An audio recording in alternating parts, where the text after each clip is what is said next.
Oke, Gadget balik lagi bareng saya Budi di channel YouTube Gadget Empire. Di video kali ini saya mau bahas salah satu part yang saya pakai buat bench table-nya Gadget Empire. Nah, ini adalah Kingston Fury Renegade DDR5. Dan Kingston Fury Renegade DDR5 ini adalah varian yang RGB dengan maksimum frekuensi 6400 MHz. Nah, nanti kita akan coba apakah memori ini bisa dimaksimalkan di bench table kita yang menggunakan motherboard MSI Mag B660M Mortar Wi-Fi. Langsung aja kita bahas Kingston Fury Renegade DDR5 ini. Oke, pertama kita akan bahas mengenai desainnya ya. Dari boxnya sendiri kelihatan keren ya, banyak aksen-aksen RGB, dan yang jelas di sini kita bisa lihat desain dari Kingston Fury Renegade DDR5 ini ada peningkatan yang cukup beda banget ya dibanding Kingston Fury dengan varian DDR4-nya ya. Dan ini yang DDR5 lebih kelihatan keren walaupun sama-sama RGB yang DDR4-nya juga. Oke, seperti ini ya paket pembeliannya. Kita langsung buka aja. Jadi di dalamnya hanya ada memorinya. Di sini ada sepasang memori dan kapasitas memorinya ini adalah 2 kali 16 GB. Jadi ini adalah memori dual channel berkapasitas 32 GB dengan masing-masing kepingnya adalah 16 GB. Dan di sini untuk spesifikasinya memori ini mempunyai timing CL32 3939 dengan voltage 1,4 volt. Dan di sini kita juga bisa lihat di boxnya kalau memori ini sudah didukung juga dengan Intel XMP. Nanti kita bahas lebih lanjut ya.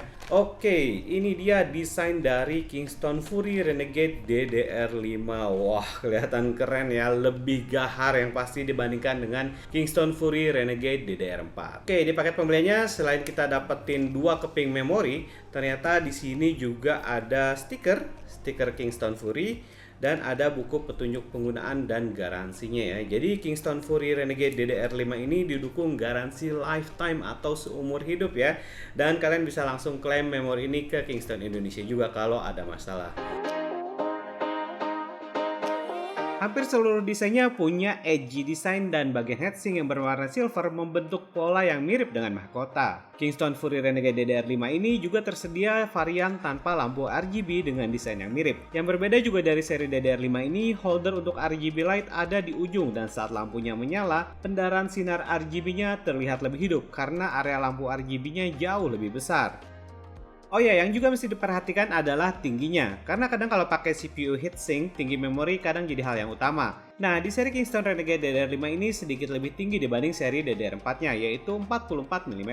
Di bagian dalam, warna PCB-nya berwarna hitam, dan di bagian tengah disematkan teknologi Kingston Infrared Sync. Nah, fungsinya infrared ini akan mendeteksi dan menyesuaikan pengaturan RGB agar warna dari memori yang dipasang bisa mengeluarkan warna yang sama dan selaras. Setelah dipasang, lampu RGB akan otomatis menyala dan sensor infrarednya langsung melakukan sync antar lampu RGB yang ada di memorinya. Buat kontrol lampu RGB-nya, kita bisa download aplikasi Kingston Fury Control. Nah, di sini kita bisa set warna dan efek dari lampu RGB-nya. Dengan color sequence, kita bisa mengatur hingga 10 titik warna di tiap-tiap memori. Bahkan di mode static dan bright, kita bisa set mode independen dengan 12 titik warna yang bisa dipilih sesuai keinginan atau di set random. Nah, kecepatan efek dan kecerahan warna lampu RGB-nya juga bisa dikontrol di sini. Selain bisa dikontrol dengan aplikasi Kingston Fury Control, Kingston Fury Renegade ini juga support dengan memory sync seperti MSI Mystic Light Sync, Gigabyte RGB Fusion 2.0, Asus Aura Sync, dan juga ASRock. Oke, biar nggak penasaran sama performanya, langsung aja kita coba Kingston Fury Renegade DDR5 ini di bench table-nya Gadget Empire. Dan ini adalah spesifikasi lengkap dari bench table Gadget Empire. Oh ya, memori Kingston Fury Renegade ini juga support XMP.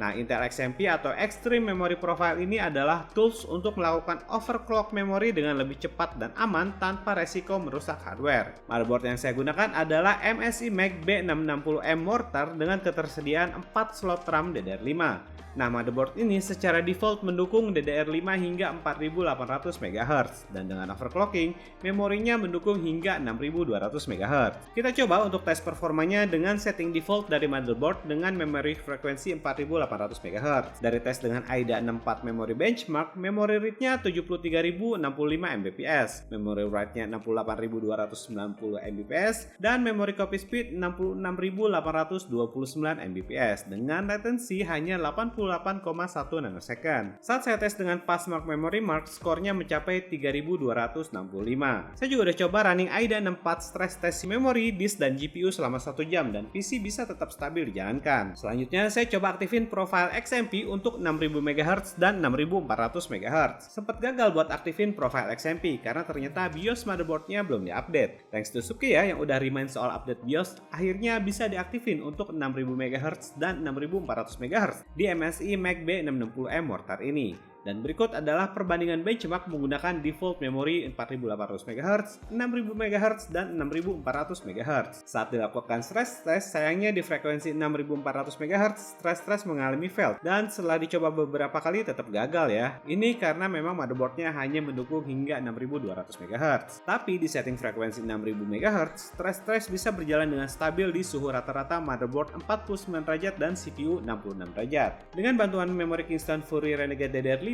performa PC Bench Stable Gadget Empire ini emang jadi ngebut banget. Dari tes benchmark dengan PC Mark 10, 3D Mark, Cinebench R15, dan Cinebench R20, PC ini udah siap banget buat mainin game-game AAA, video editing, dan multitasking. Oke gadget lover, jadi itu tadi review saya mengenai Kingston Fury Renegade DDR5. Nah, gimana menurut kalian mengenai memori ini? Apakah sudah sepadan dengan harganya? Apakah sudah sesuai dengan kebutuhan kalian? Langsung tinggalkan komentar kalian di bawah ya, pendapat kalian atau pertanyaan-pertanyaan kalian mengenai Kingston Fury Renegade DDR5 ini. Nanti saya usahakan coba jawab ya pertanyaan-pertanyaan kalian di kolom komentar di bawah. Akhir kata saya Budi pamit undur diri dulu. Wassalamualaikum, sampai ketemu di video review berikutnya.